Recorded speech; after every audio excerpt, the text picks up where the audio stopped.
Morning. Thank you to Dale and Jerry and Tim and Arnold for accepting my invitation to prepare that song for this morning. And I should just say that Liz and I currently represent your Peace and Social Concerns Committee, and that is the reason we were asked to plan the service together this morning. So I most recently heard this song performed by folk singer David Francie and his guitarist Chris Murphy in the Ballintubber Abbey in Western Ireland, a magical spiritual place. The church was first built in 1216, though there is evidence of Christian worship there on the site since the 5th century. As I understand the history of the abbey, Mass had been observed continuously for 8 centuries, even when much of the building, including the rooftop, had been destroyed by English Protestant forces in the 16th century. The place was a testament to resilience and resistance. It was a place where saints and sinners had worshiped, and where our motley bus group, also likely full of saints and sinners, experienced a moment of grace and peace. Well, the Sunday closest to November 11th has often been marked as Peace Sunday in Mennonite churches. And in the past, I've given numerous Remembrance Day sermons, frequently about Mennonite conscientious objection in response to both world wars. November 11th, of course, marks the day that the fighting of World War I ended. The red poppy is a symbol of the flowers that bloomed and the blood that poured on the deadly battlefield of Flanders Fields in Belgium. You're likely familiar with the poppy alternative, which I'm also wearing, launched here in Ontario in the late 1980s, that says to remember is to work for peace. Mennonites often did not wear poppies. Certainly they did not when I was a child. Were Mennonite saints and everyone else sinners? My past Peace Sunday sermons often reflected on the question of whether to wear a poppy or a button or both. Today I'm wearing a shamrock, kind of a giant one you can see, as well. Said to represent the Trinity in Irish Christianity and also the values of faith, hope, and love. So why the Irish theme? Not only so that we could sing Be Thou My Vision, which is a traditional Irish tune and my favorite hymn. Paul and I recently returned from a visit to Ireland, where we participated in a folk music tour with Canadian musician David Francie. Francie was born in Scotland, but is of Irish ancestry. Travel has its challenges, and usually before a trip, I think, why am I doing this? Fretting about things that spiral between guilt about carbon emissions to worry about hotel mattresses. But what I love about travel is that I usually wipe my mental slate clean, live in the moment, and thus perhaps open myself to reflection and learning in ways that I don't in my daily life. So the sermon today is titled Absolutism, Between Absolutism and Ambiguity. The subtitle could be What Mennonites Can Learn from the Irish About Peacemaking. With thanks to thoughts shared by fellow traveler Ed Jansen, I'm thinking of the song Saints and Sinners as a testament to our shared humanity in a world where war and conflict prevails and where the bell rings for both peacemakers and warriors. Mennonites have often been absolutist in their peace stance, rejecting the use of weapons or violence in all situations. In particular, they have offered a stance of conscientious objection when called to take up arms in wars of the state.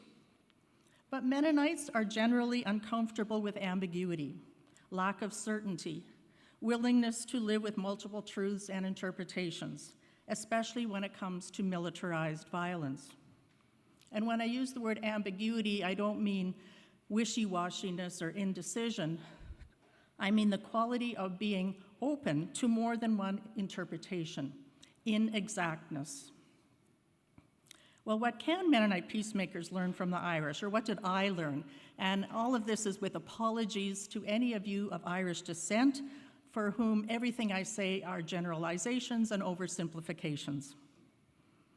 I learned about humor, and I laughed a lot. The first generalization. The Irish are always laughing at it themselves amidst a history of what was described to us as intergenerational trauma resulting from British colonialism and the Great Hunger of the mid-19th century.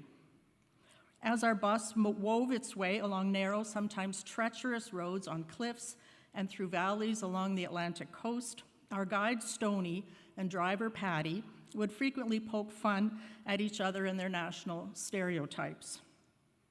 For instance, no one starts the day with top of the morning to you. When a traveler was late to the bus, as happens on bus tours, rather than scolding, the expression became, "So-and-so is spending time with the fairies." I love that expression.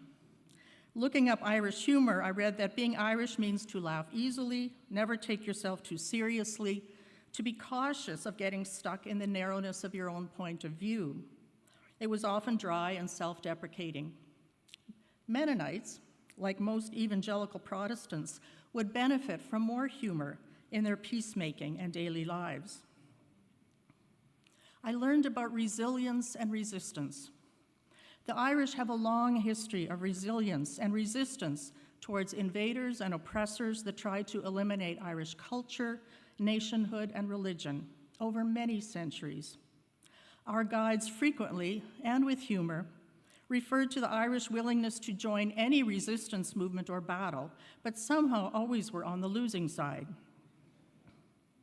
In analyzing contemporary wars in the Middle East and Ukraine, Irish historian Jane Ohlmeyer describes Ireland as an incubator for British settler colonialism that began already in the 12th century and continued with wave after wave of invasion and colonization. I learned about absolutism and ambiguity. Even while offering resilience and resistance, Irish history offers many examples of an ability to live in between the spaces of faith and doubt. Specifically, the Irish concluded one of the most important peace agreements of the 20th century that ended the era called the Troubles. And I heard that a more accurate Irish translation for the word was bereavement.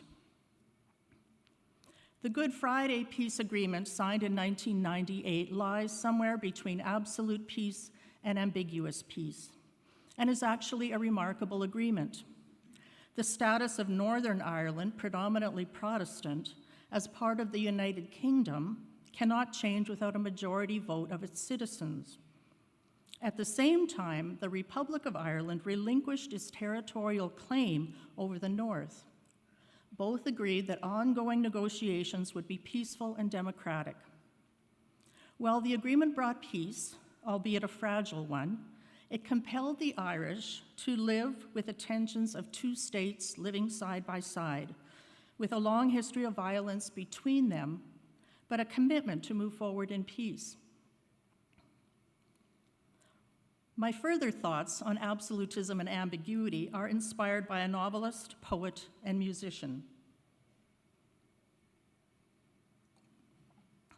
The novelist. I taught a course at Conrad Grebel, University of Waterloo, for over 20 years called A History of Peace Movements. During the years of commemorating World War I began using a novel by an Irish writer, John Boyne, titled The Absolutist. And I was reminded of this because it was on display in a bookstore that I went into in Ireland. The novel's about two British friends who are soldiers on the front lines in Belgium. One, named Will, came out as a conscientious objector to war. In the midst of violent hand-to-hand combat that was the brutality of World War I, he refused to raise his weapon against the enemy. His friend Tristan could not understand his pacifist choice, but the two maintained a tension-filled, romantic, and sexual relationship during the war. another kind of coming out. I don't want to give away too much of the plot, but I will say that the British military executed about 300 conscientious objectors during the war, considering them traitors. The book prompted many debates amongst my students about moral absolutism, the belief that there are absolute standards against which moral questions can be judged, and that certain actions are right or wrong regardless of the context. We found there were no easy answers. Historically, Mennonites were absolutist with regard to military participation, but less so when it came to domestic violence or corporal punishment of children. Feminist Mennonites have appropriately decried the inconsistency between Mennonite pacifism and violence against women. They have said less about spanking children. My own thoughts are that early Anabaptists did not really imagine their peace position in this holistic way, but viewed non-resistance within a church versus state and world framework. They were beating their swords into plowshares, following the words of Isaiah. While Mennonite COs, conscientious objectors, in Canada and the US are admirable for their resistance, note the recent unveiling of a plaque dedicated to COs at Montreal River near Sault Ste. Marie. Few made this choice in the midst of combat, as did Will in the novel. The poet. Padraig Otuama, I don't know if I'm pronouncing that right, is a poet from Cork Island who was profiled in a recent issue of the Canadian Mennonite magazine by Susan Fish and described as a peacemaker poet. His poem, Shaking Hands, was written as a reflection on the event of Queen Elizabeth II and Martin McGuinness publicly shaking hands in 2012. McGuinness was a former Irish Republican Army commander and leader of the Sinn Féin party. The Queen and McGuinness represented opposing sides of a long and bloody conflict.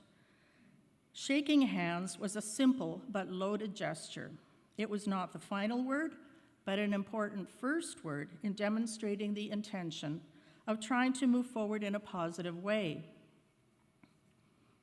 I'm going to read this poem. It's a little bit longish, but it seems to have a lot of relevance in the world this week, as it might have back in 2012. Shaking hands. Because what's the alternative? Because of courage, because of loved ones lost, because no more. Because it's a small thing, shaking hands, it happens every day. Because I heard of one man whose hands haven't stopped shaking since a market day in Omagh. Because it takes a second to say hate, but it takes longer, much longer, to be a great leader. Much, much longer. Because shared space without human touching doesn't amount to much. Because it's easier to speak to your own than to hold the hand of someone whose side has been previously described, proscribed, denied. Because it is tough. Because it is tough. Because it is meant to be tough, and this is the stuff of memory, the stuff of hope, the stuff of gesture and meaning and leading, because it has taken so long. Because it has taken land and money and languages and barrels of blood. Because lives have been lost, because lives have been taken, because to be bereaved is to be troubled by grief. Because more than 2 troubled peoples live here. Because I know a woman whose hand hasn't been shaken since she was a man. Because shaking a hand is only a start, part of the start. Because I know a woman whose touch calmed a man whose heart was breaking. Because privilege is not to be taken lightly. Because this just might be good. Because who said this would be easy? Because some people love what you stand for, and for some, if you can, they can. Because solidarity means a common hand. Because a hand is only a hand, so hang on to it. So join your much discussed hands. We need this for one small second. So touch, so lead. There is much absolutism and ambiguity in this poem. Finally, the musician, and a return to the music of David Francie, particularly the song offered today. I think David Francie's song seems to be about both saints and sinners being loved by God. And here is the ambiguity that Anabaptist Mennonites peacemakers often feel discomfort with. Saints and sinners all hear the bell ringing for them. I think this includes the pacifists and the warriors, the COs, and those who didn't have the choice or privilege to be a CO. God's plan is for the joy and sorrow of all humanity. As the passage from Romans says, rejoice with those who rejoice, mourn with those who mourn. As David Francie offers, this may be the only sign of a bigger plan. I think the bells ring as a call to embrace those living between absolutism and ambiguity. God's bell ring for those who suffer from war on the left and war on the right. The bell rings for Russians and Ukrainians. The bell rings for Palestinians and Israelis. The bell rings for those who wear the poppy and those who wear the button, and maybe the shamrock too.